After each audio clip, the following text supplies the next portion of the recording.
Hello, hello. Welcome to the live recording. Waiting up here for a few more people to jump into the room before we get started. Anybody in the chat there, feel free to chime in. Where are you calling in from today? All right, we got someone from Virginia. How you doing? Nate, welcome. Nice. Another person in Virginia. We have two people in Virginia in this already. Yeah. North So Virginia, yeah. And we got Eastern Pennsylvania. Awesome. Thank you for joining today. Great to have you on the call. So just gonna wait one more minute here, let more people come into the studio. Before I hand it off to Krista, and she's going to be running the show today. Krista's been here at Harper for about like 6, 8 months now. yeah, Really about half a been, year.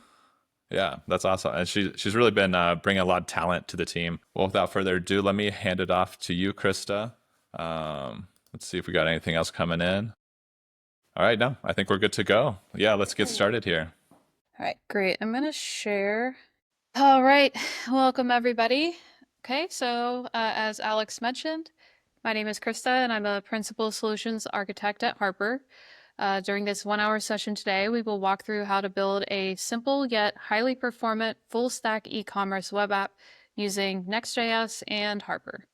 Throughout the session, I'll highlight why this is a great stack to build a super fast site that contains dynamic data and how it will boost your core web vital stats and subsequently your SEO scores.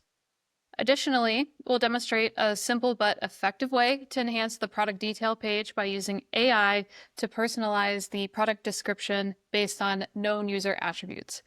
And of course, e-commerce is the theme for today's example. However, the methodologies we learn in the coding session using this Next.js and Harper combination, you can use this the same way for any type of website you'd like to build or enhance, as well as that AI personalization concept if you'd like to customize other content on a website, such as other copy, images, and more, you can use that same pattern. Okay, so let's get started.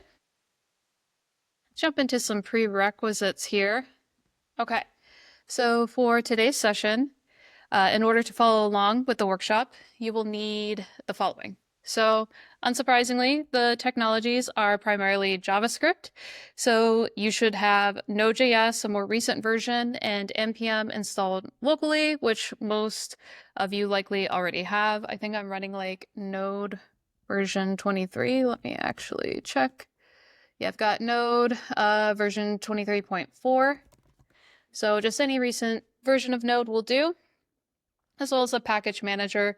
So I'm using NPM. I know there are many package manager options out there like pnpm, yarn, bun. So just to keep everybody on the same page, we'll just use NPM to keep it super simple because I actually haven't tried out the demo with the other package managers. After that, we will need to install the HarperDB library globally on your local machine so we can run a local Harper database, and we can check out what that looks like in the UI later on. And lastly, we'll clone down that provided e-commerce template repo on the starting branch. I can drop the command to do that really quickly, but just FYI, the branch that we'll be working off of today on that GitHub repo is called workshop-start. So don't worry, I will drop a command for that. Let's see. And of course, this code is open source and available on GitHub. We'll link that in the chat in the video description after we upload this as well. And we'll drop the docs for basic installation for Node and Harper. So if Alex wants to drop that, or I can drop it in the chat here for everybody, if you can see that. All right, so that's the basics. Moving down to tooling. Okay. All right, so the tools for today. Next.js. Obviously, Next.js is a very popular open source React-based front-end framework. So Vercel is the purveyors of Next.js. We'll be using the latest version, Next.js version 15. That major version came out sometime around, I think it was like October, November of last year. So it's had a couple months to be vetted, in production by many, many companies, as well as Harper. So Harper is not just a database, we are an extremely fast, globally distributed edge application platform. So, of course, what does that mean? We can really do anything within an application.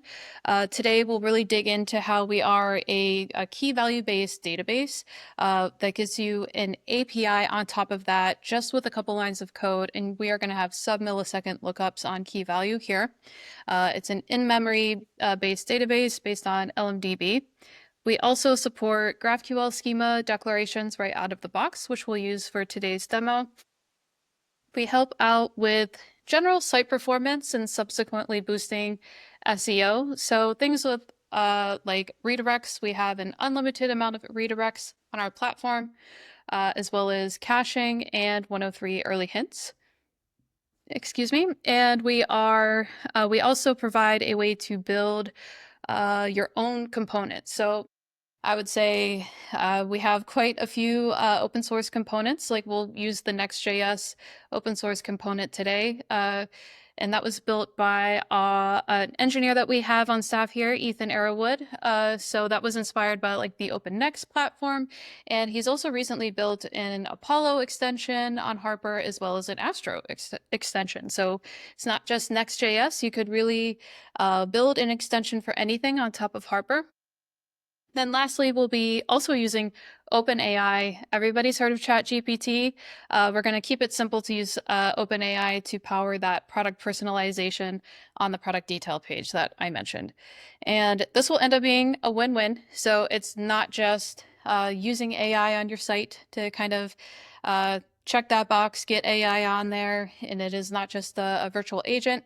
In this way, we will use this to enhance the content, so you can personalize the content. You can be pretty strict about that copy, making sure it matches the tone of your brand or however you want it to behave. Obviously, you can do some prompt engineering there, and I'll show you how I'm doing that in the application.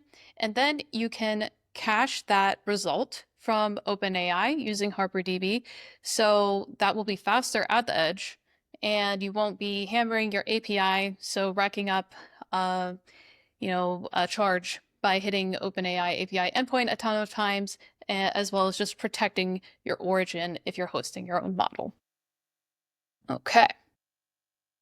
So the plan for today is we're going to install HarperDB on the local machine, like I mentioned, as well as cloning down that GitHub repo and checking out the workshop branch, workshop-start.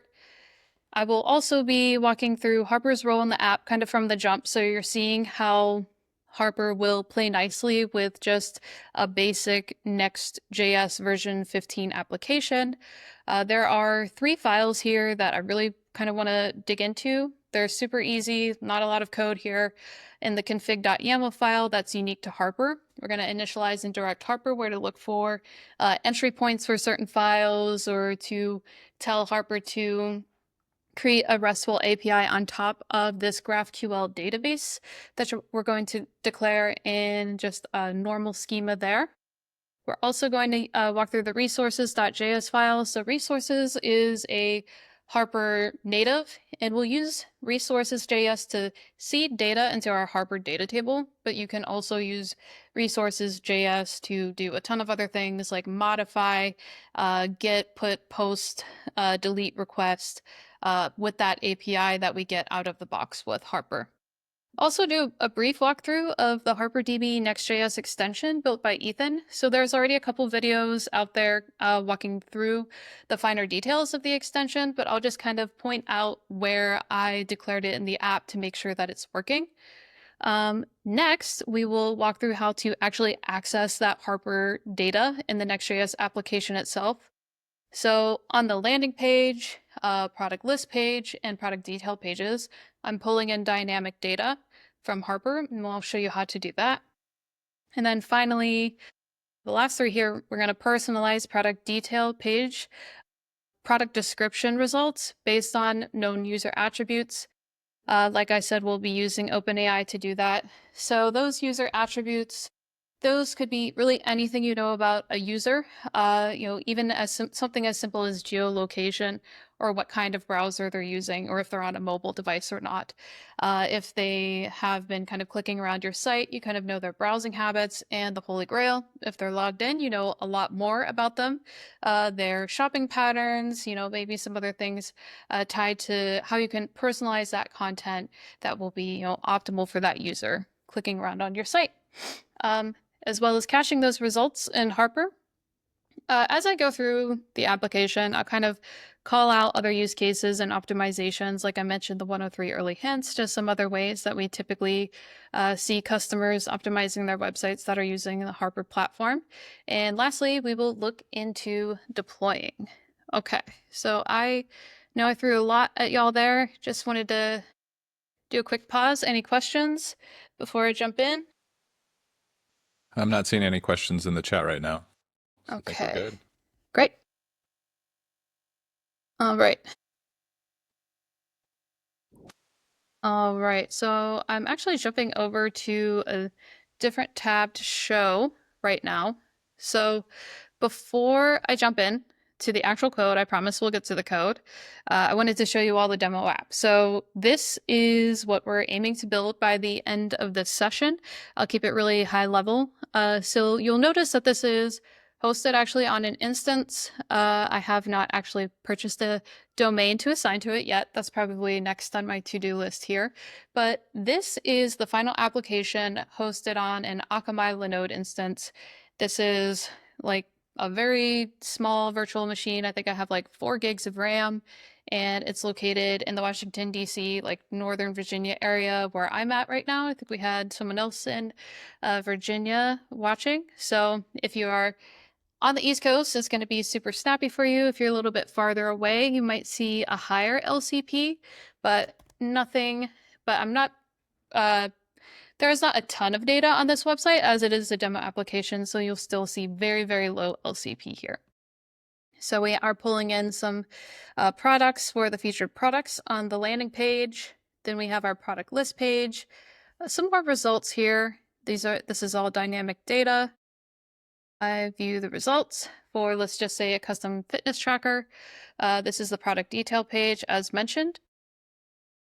Excuse me, and this description here, let's see. Quick with the heart rate monitor seamlessly integrates for your computer. So this description is what we are going to be customizing. So that particular description is based on some fake known traits that I kind of just made up to see what OpenAI would do with the traits that I threw at it.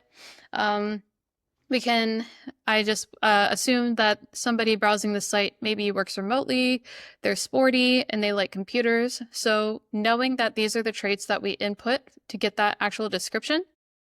So sporty individuals, remote work, it's kind of tying that into the product description to customize it for that user. So that's that super straightforward usage of AI to just kind of get an additional enhancement for your e-commerce site. So this is the gist of what we're doing. We're not going to get into cart or checkout. I feel like that's a whole different beast for e-commerce. So we're just going to focus on these three aspects of the site. Cool. All right, I'm going to stop sharing the demo. Jump back in so I can share my whole screen so that we can look at some code. Okay.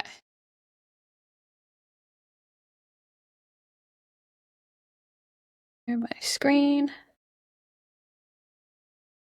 Gonna do entire screen. All right. I'm gonna minimize that and pull up these two. Okay. So first things first, I'll assume that everybody has Node.js and npm installed on their machine. Next, we're going to just do an npm global install of Harper. So if you do npm install global HarperDB, hit enter. So that's going to install HarperDB on your machine. I think the latest version is, I think it's like 4.5.2. So you'll probably get that version. And the reason we're installing this, as aforementioned, is just so we can get Harper as a database installed globally on our system so we can run it as a database. And this is going to come with some just baseline configuration. And I will show you where that is living actually on your system. So give it a second to install. All right. So I'm in my home directory here. If I just change directory into home HDB. So I'm in the HDB directory here. So this is where Harper is actually living on my machine in the home/HDB. We have some basic stuff here. All of your Harper components, like I mentioned, Harper is very extensible, very flexible. The components are going to live here that you've installed. And then I would say the most relevant file at this point is just this HarperDB-config. So if we look at that, it's just some basic configuration options for Harper itself. You can tell it how many threads you want to run on. So if I search for threads, let's see, it's gonna come up there.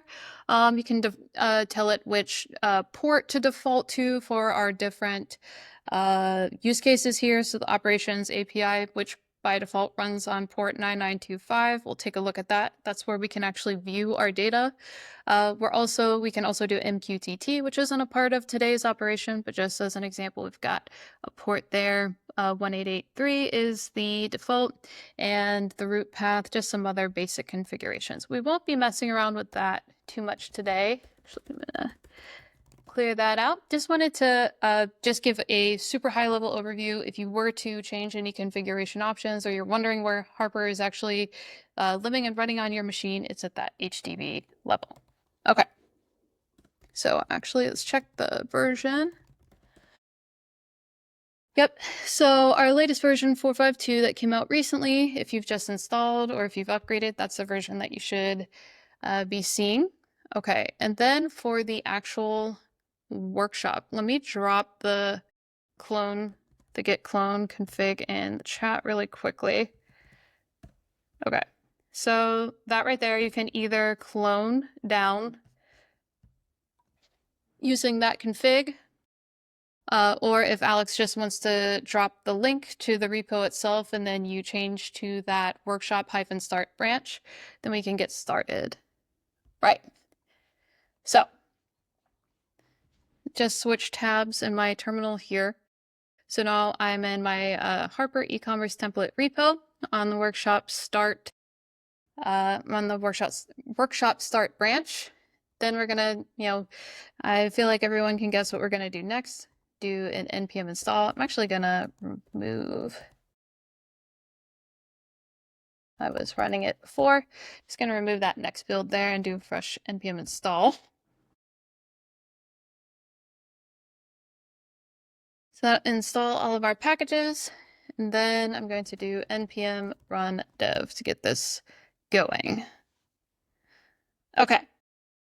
So if you're following along up to this point, we have gotten all of our prerequisites installed HarperDB globally, cloned down the repo, and then we're running this locally. You'll notice that this is not the typical output from a Next.js application. So I'm going to jump into the package.json file here. So these scripts up top, I just did npm run dev.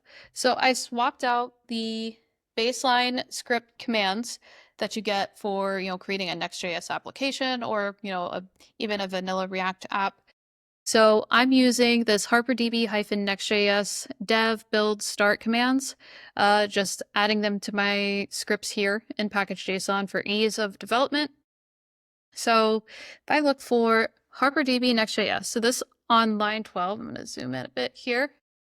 So as aforementioned, we are using the HarperDB Next.js extension. So this out of the box gives us a development server and a production server so that it's actually running on the extension. It's using Harper to run our Next.js application locally so that we're getting the benefits of that during development. If I pull up localhost 9926, that is where we can view the front end of our application. So I'm actually pull up console as well. Just kind of monitor for bugs. So this on localhost port 9926, that is the default port for the front end. We can check where that is defined. If I jump over to config YAML. Okay, so this config YAML file that I brought up kind of initially. Let me get my iTerm as well. Okay, so this config.yaml file in the root of our application, this is unique to Harper. So whether it's a Next.js application or just a regular JavaScript app, you will add a config YAML file to the root. And this is what Harper is actually scanning for and looking for to get directives on how to run this as a component. So this GraphQL schema option, we are only using 3 options today, so there are a lot more. It doesn't get that complex to get a lot out of the box. I'm just telling Harper, hey, look for any files with a GraphQL extension. That's what is going to declare our data tables. And then that resources.js file, which we'll go through how to build, that's going to tell Harper, okay, this is where resources lives. This is where we're going to do our data seeding or any customization of the results of an API here. So the final configuration here, this HarperDB and Next.js, just telling Harper, okay, look for the HarperDB Next.js application, which we've installed here. And look for the entry point of your application. So if you have a slightly different or customized app build for your Next.js app, let's just say it was like in source/app, then you would just add that here and tell it where to look for that. Okay. I also mentioned this resources.js here. So we're going to get into that next. So in this application that we already have running, actually I think I need to delete the next build and rerun npm install. So I think it's looking for a previous version. So we only have one piece of data here. So there's only one product, not very dynamic. And that product itself is, if I go into resources, where I'm not pulling anything in. And if I look at schema, I don't have any schema declared. So where is that actually coming from? I'm going to open my actions. I'm going to actually make this a little bit bigger. So in my server actions, so I think this was a part of, I think it was in Next 14, Next.js version 14, you got server actions. Those server actions are really just a shortcut to creating an API in the front end so you can talk to a backend. And these are all async functions that boil down to just a post request. So it's just some really nice syntactic sugar to be able to talk to a backend, but it's not actually talking to a backend right now. I just have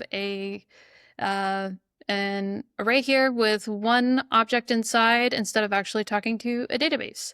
So when I'm calling list products, if I pull up the layout here, so that would be in page. Let's see, I think Harper is smart enough to yell at me because it's like, hey, yeah, oh, okay, so this is actually Next.js yelling at me saying, hey, that is not a parameter, but this is a HarperDB specific parameter. So if we open our page in app page.typescript here, I'm pulling in that app action called list products, and that is just pulling in product data, which is right here. So what we'll do is kind of swap this out for Harper. So we'll kind of start at that database declaration. I'm going to do a quick pause. Anyone have any questions? I know I threw a lot at the wall so far. Yeah, I'm not seeing any questions on my end here. It looks like the LinkedIn chat is not syncing to what you're saying, so I'm just monitoring separately, and I'll jump in when I see them. Okay, no worries. All right, I'm going to jump back into this schema.graphql. Now, remember in our config.yaml, we're telling Harper, hey, look for a GraphQL file so that we can know actually how to declare our database with data tables. I'm going to just paste in what I have on the main branch for brevity here. So now we have two tables. I just want to focus on this one right now. So now I'm declaring a table called product and I'm exporting it. So this export directive lets Harper know, okay, I want this data table to be accessible via API, so we should be able to grab this data from anywhere. So I already have a couple of the types declared. So ID, name, category, that's going to map to this data structure here. And then that specs is just an array of strings here. So of course we want to know a little bit more about what we're buying. So just a pretty straightforward declaration. We'll get to the traits in a little bit. That has to do with the OpenAI part.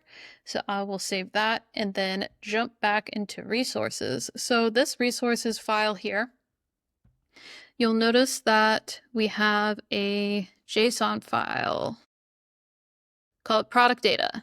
Okay. It's not huge. I think there's about like 30-ish records in here. So as aforementioned, we can use resources.js to seed this data. So I'm going to import this JSON and tell Harper to inject that into our product table that we're declaring here. So let's import product data from product data and make sure that Node knows this is, type JSON. Okay, so since that is an array of objects, we're going to say for const product of product data. Going to loop through that. Oops, spelled const wrong. Okay, so tables is a Harper global, so I could typically say like import tables from HarperDB in our package JSON. If I search for HarperDB, you'll see that we have at least version 5.1 imported into the project itself, and then we globally installed Harper with 4.5.2, the latest version running. So we have access to tables as a Harper primitive globally. So for tables, I want to grab that product table. Let's make sure I called it product and not products. Okay.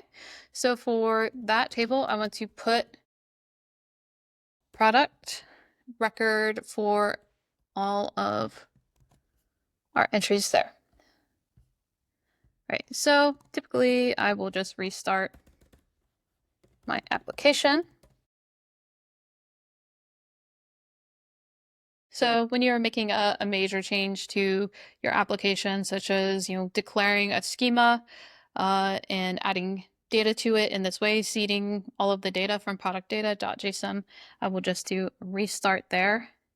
And jumping back into Chrome. So we're on localhost 9926. I did mention that Harper by default runs on 9925. So if I pull up localhost port 9925 or whatever default port I had declared in that configuration file in the HDB folder, that is where Harper is going to run our database. So this is Harper Studio, just a really simple, straightforward way of looking at this data that we've declared and seeded. So you see I have my product table here, and then all of this data that we just seeded from the product data.json now is in individual records. All right, so we have our data. Cool. Now we actually want to see it in the front end. All right, so jumping back into our project, I am going to close out of these two for now and go back into actions. So instead of just pulling from product data here, actually, we'll make it nice and pretty. We'll get rid of this array with a single static object. I'm going to import that global called table, that globally available primitive from HarperDB called tables. And just in case I was going to have a lot more tables and keep my life simple, I'm going to import product here. So instead of this, I'm going to actually, well, both of these will probably get commented out. For that list products here, let's see, I am going to pull some product data. So I'm going to comment this out. So make sure, yep, that is an async function. Whoops, I actually want to, yeah, that one will be rewritten. So for list products, I want to add some conditions. As you recall, I have some basic conditions here. So for the landing page, I only want to limit it to 3 because I just want to show off 3 products for that landing page. So back into actions, get rid of that line because we don't need it anymore. Let's see. I have a products array, so this could contain all of our products, or it could contain some directives. I'm filtering by a limit of 3. How do we do that with HarperDB? Okay, so let's see, const, we'll declare a results constant here, and I'm going to search Harper like this. Get this on a new line. All right, so yes, products without an S.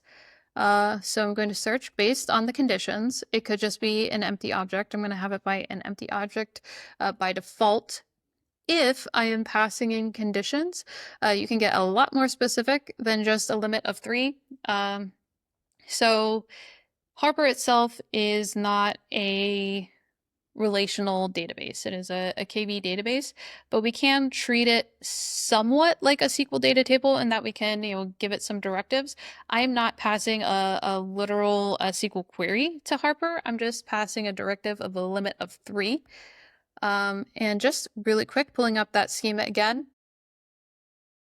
Excuse me, everything that is indexed in our schema, we can look up. So anything that is indexed in this product table that's exported, so we have access to it, we can look up. So knowing that, I'll jump back in. So passing in conditions in this case would be a limit of 3. So we're going to get a lot of results. Okay, so for, actually I want to wait this because we don't know when that is going to respond. So I'll say const product results here. Going to do products dot push product. That's what I called it, right? And then at the end here, going to return products. All right, I'm going to save that and jump back in here and see if I refresh. Might need to restart the application. Do some debugging there. So I'm going to close that out and restart. Maybe do a hard refresh.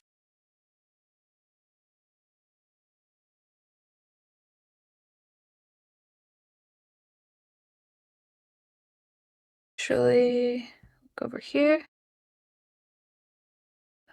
Actually, I might need to clear out the cache.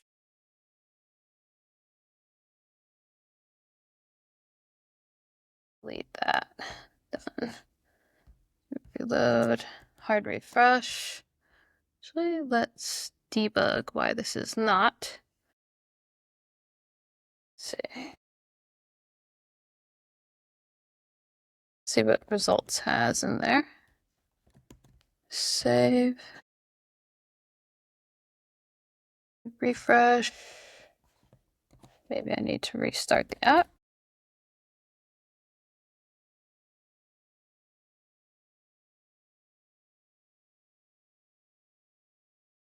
Okay. Let's jump back into the code. Let's say list products.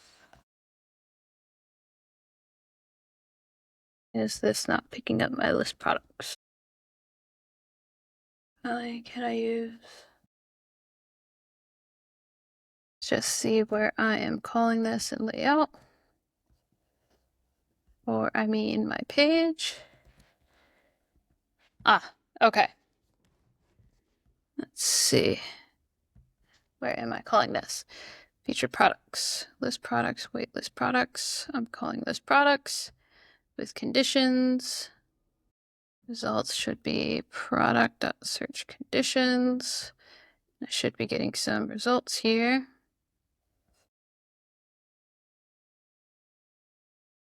Yeah, it should be identical to this. Did I do something wrong?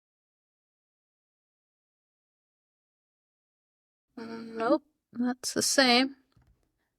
I just need, actually, I'm just gonna delete the next build and then rerun the dev server here.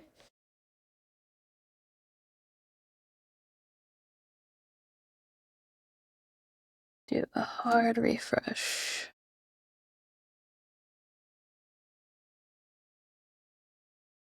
Okay. Let me check my featured products.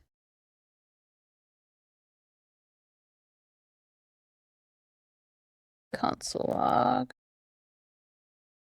Featured. Save. Actually. Okay. Gonna delete. Go into incognito really quickly. Huh. I guess it's referring to an old build. Actually, here's what I'm gonna do. I may need to remove Harper. Let's see. Maybe because I installed Harper at the beginning, and since I already had my code locally, I'm just going to remove this. Maybe do a fresh install of Harper, and it may be a version mismatch between the actual project itself and Harper. Okay, so while I wait for that to reinstall, I'll jump back here. I think there was just probably a version mismatch between what the project actually had. I'm looking at Harper here. Let me look at my package lock for DB. Let's see. Okay, 451.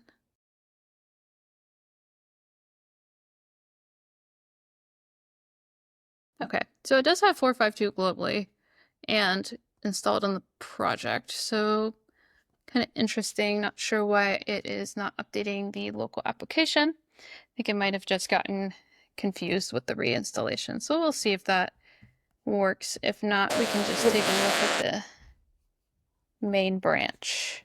All right. I'm actually going to remove next folder entirely.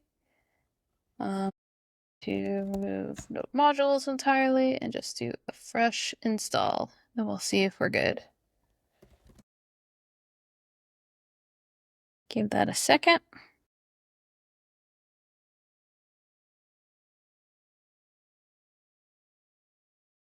Nothing like debugging live. Definitely a window into the life of a developer and kind of what I do. Just getting the demo set up. Yeah, and while I wait for that to install, I'm going to jump back into the actions since we have a couple other ones here. So this one, let's see, product, it's pulling in product. Get product by ID. Okay, so I commented out the server actions down below. So we have list products, get product by ID. This other one, while I'm waiting for that to install, this is going to do something really similar. Going to get rid of that line. Instead of finding product data, actually that might have been why it was not working, because product data doesn't really exist anymore since I deleted it. So if I get rid of this, that would be interesting if that was the reason why. I will return tables.product.get by ID. So tables. Actually, shouldn't need that tables there because I'm already importing product. Okay, so these two server actions here. The first one is list product. The second one is get product. So pretty simple pattern here. We are getting all of the products unless we're filtering by a couple, or we are just getting one product for a product detail page, let's say. All right, let's start the server again. That actually might have been why. Let's see.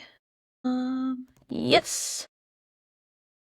Yes, I want it in HarperDB. Let's say, yeah, HDB admin. I'm not going to tell you guys my password. And for dev. Okay. So actually, that is a good call. Since I already had Harper installed globally when I installed it globally at the beginning of this call, I already had a username and password set. But since I removed it and then reinstalled it, it did ask me for that username and password. You do want to keep track of that because if you want to use that for a deployment later on, or if you want to use that for specifically viewing your application in Harper Studio, you can run your Harper code locally and then use that username and password and localhost as the actual server that you're running Harper on in Studio. And I can show you what that looks like a little bit later on. Okay, let's see if this is running now. Do refresh. Yeah, looks like something might be cached. So I'm actually going to see if I can switch to the main branch.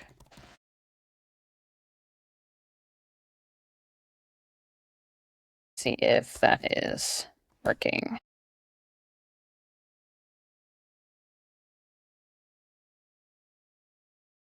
Refresh there, because that would actually let me know for sure. Okay, so it must be something with that branch that I haven't got to yet. Maybe it was something actually in the front end code itself. I think I probably had a declaration somewhere that I was not, that was messing up the build and I wasn't actually getting a meaningful error output from that.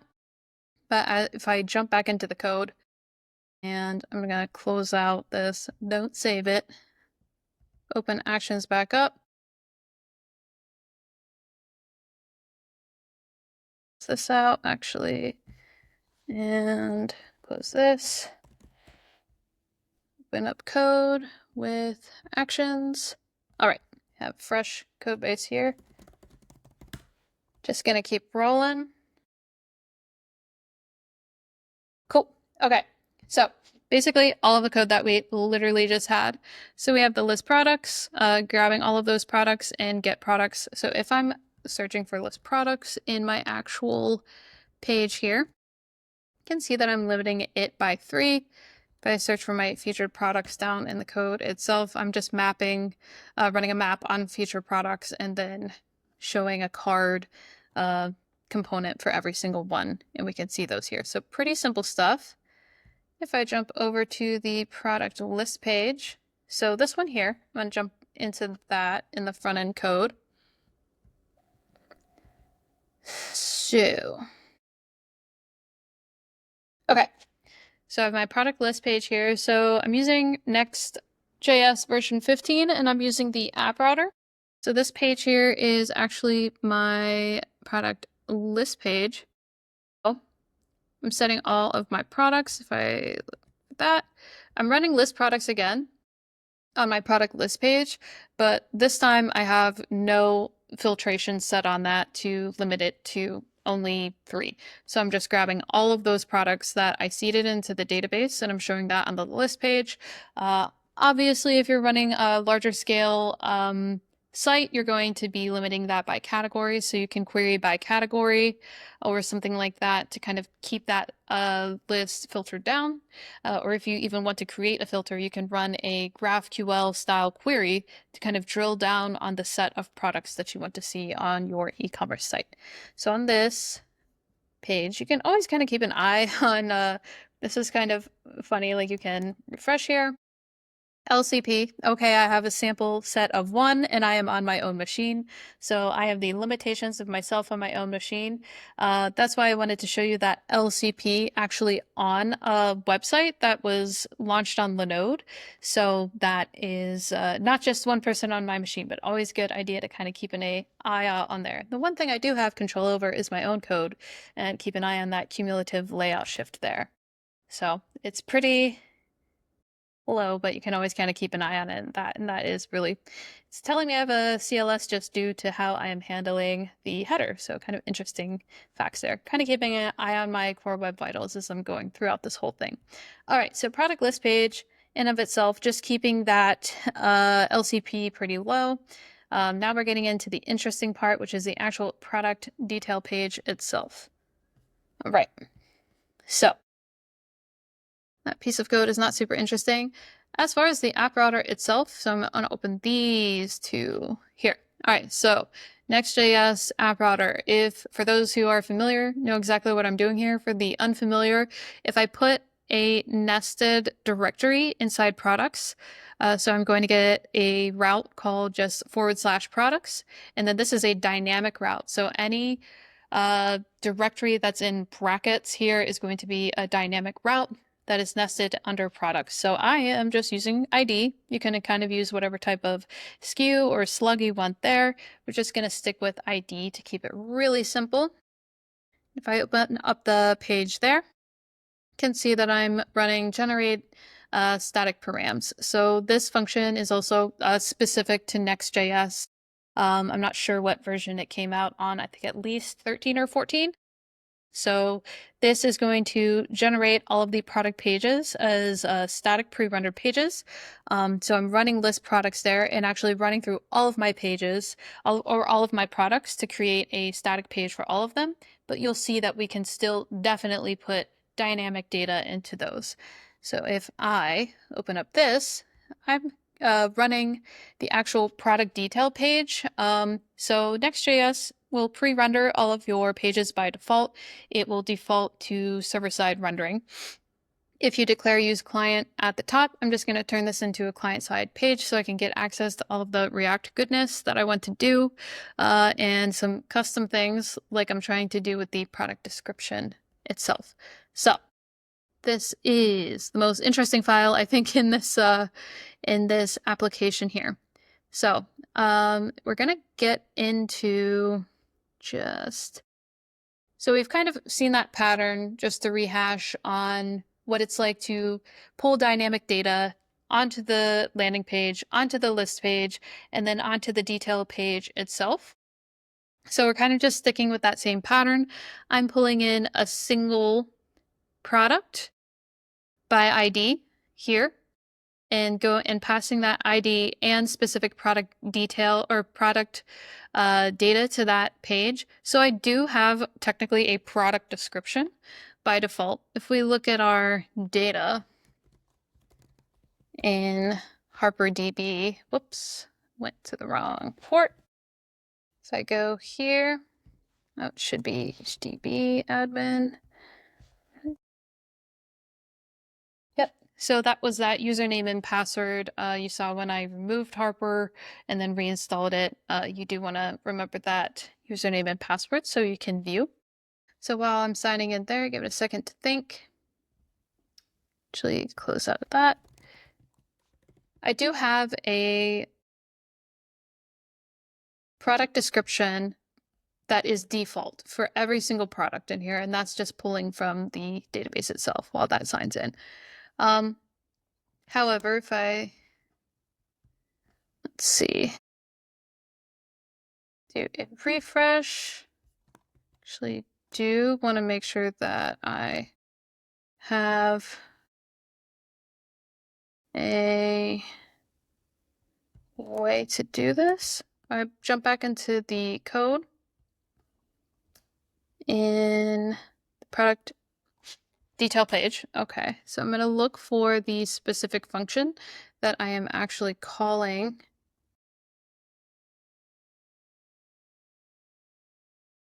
which is, so we've got list products.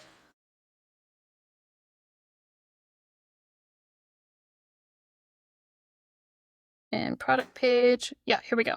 Okay, so wrong product page. This one here. So I'm actually you'll notice I'm calling list products on the product detail page, and that is because I am trying to pull related products. So if there is something that is similar in the same category, I'm just doing a simple Harper query and pulling related products that are similar to that one that are in the same category. So that's why that one is getting called. Then this customized product description. Okay, so in the use effect is getting called once the component mounts. So I'm passing in the traits. I'm actually storing these traits in Harper itself. And I'm passing in the user traits plus the product description itself. So the traits I'm passing in are sporty, likes computers, and lives near a ski resort. And then I'm passing in this description, the basic description I already have stored in my data table. Compact laptop stand with adjustable height. So those getting passed into this function. Again, another server action here. So we've got user traits, product description, and feel free to completely judge my prompt engineering. I would say it's mid. It's okay. It could be better. It's still very literal. I'm not being incredibly strict with it. I'm not giving a ton of direction. Just saying, given a person that has the following traits, and I'm joining those together, separated by a comma and a space, can you rewrite the following product description that we're also passing in for someone that is like this without using exclamation points? I don't know about you all, but I feel like ChatGPT is a little bit overzealous with its exclamation points. So trying to tone it down a bit, only return the product description, no other text, and it tends to be a little bit verbose, so there are a lot of ways to kind of tell ChatGPT to tone it down or keep it to a certain length. I just want the easiest route, keep the description to 300 character length maximum so that it fits on the page. Otherwise, it might send me a couple paragraphs. So I am declaring my OpenAI client. Cool. And telling it is the user. I'm just using GPT-4 mini, not going like full model for this because we don't really need it.